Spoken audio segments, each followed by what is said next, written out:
Hello folks, Dr. Nels here, bringing you some more content this week as a follow-up to a series here on core values and culture. Creating the culture you want through intentional set of core values.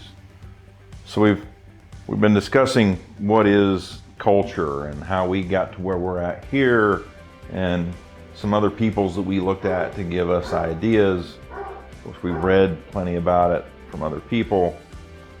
Then for you all, depending on what you want to do, if you believe in this stuff, then get a set of core values. And it's really not that hard. There's nothing scientific.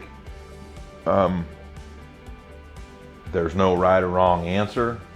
So it's about getting it done. And so I'd advise you, if you like this and you think it's the direction you need to go with your organization or with your team, do it. Now, if you're not the leader and it's not necessarily your decision, you can maybe plant the seed with your leader or in the organization. Say, hey, I've been watching this guy, this short, chubby guy on video, and he's been talking to us about, creating culture and core values and what that means. But take a look at some of his videos, or you don't have to do that. I don't like to market myself, but plant the seed of, hey, maybe we ought to look at what our culture is.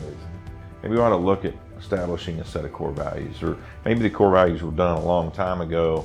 Maybe it's time to, hey, what do you think about re-looking at these core values and reassessing them, where we're at today? What do they mean today? What does it mean for us in 10 years? Let's look at them. So even again, if you're not the leader, you can still plant some seeds to the conversation that might get you to where you do some core values, or you reassess those core values. So keep that in mind.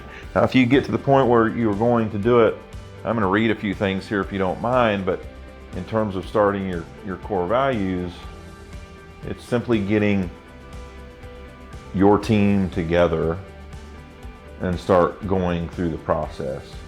When I did my initial set, I did them on my own, and that's how we started. I didn't know what I was doing, but I started. And later we've made iterations with the team, etc. But I think it's positive that you include everybody in the room as best you can, or maybe the decision makers for the organization, or the supervisors, the leaders. But what's the purpose of your business or team? And maybe answer that question first. All right, what are we doing? What are we doing? Why are we doing it? How are we doing it? Who's doing it? All those things. Begin to answer some of those questions. Where are we headed? What's important to us as a group of leaders? What are the values that are important to us? And another question to answer is, what do you not want to be doing? Are there some actions or behaviors or some things that that you don't want to do? The next is a question of what do you want to be doing differently from today? The question of, I like to do this when I do leadership coaching with businesses, is all right, so from today, what are expectations a year from now? So what between today and a year from now, when we poke up and look our heads back and we review what we've done in 1 year, what needs to be true in 1 year from today, so that when we look back on that, we have our expectations 1 year from today, and we review those repetitively until we're meeting those. So then when we get to the year, we're not surprised. And one of those could be establishing some core values.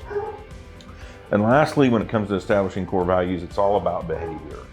At the end of the day, a set of core values is a set of behaviors that everybody in the organization agrees upon that they will all live by.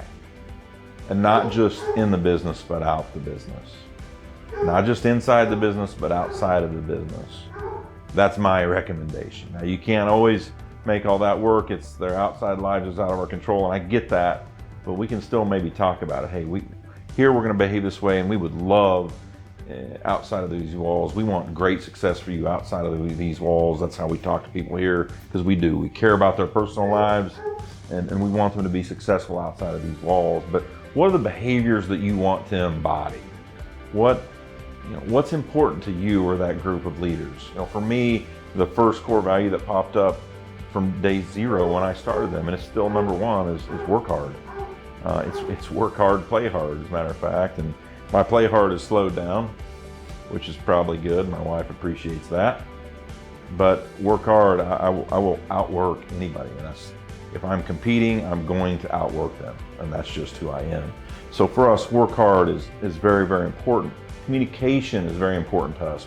Communication is a problem in virtually all families, in organizations, churches, communities. Most of our problems revolve around lack of communication, avoiding communication, communicating in the wrong ways, communicating in the wrong tones. Matter of fact, communicating in the wrong way, the wrong tone.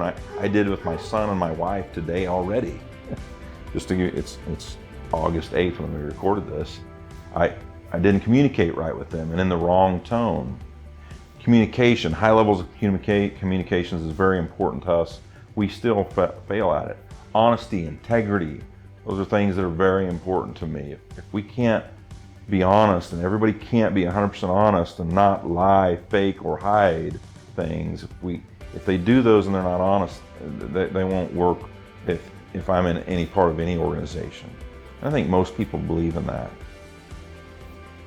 Look at the behaviors that are important to you. Talk about them as a team of people, a team of leaders within your family. What are the top behaviors that are important to you, and list them, write them down. It's not rocket science. Just take the time to write them down and you start building on them. You can wordsmith them, but don't overcomplicate them. The fewer the words, the better. I'm not opposed to having 10 plus core values. Some people would say don't do that. You only need 3 to 5. At the end of the day, it doesn't matter. They're your values. Do what you want to do and live by them. You'll get some wrong, you'll get some right. To begin with, it's fluid, then they change over time. But just start. That's what I would advise you today. If you've watched this and you don't have any, you want some for your family. Like I said, you may not be a leader at work or wherever you're at. If you want some with your family, start today with your family. What are the values that are important for your family? Write them down. Make them your core values. What does your family do? What do they not do? Start there. If you do that, kick-ass things will happen. Thanks for your time today. I appreciate you taking the time to watch. If you like this content, click here. We'd love to have you part of our tribe. We'll keep bringing you information. Thanks so much. Cheers, amigos.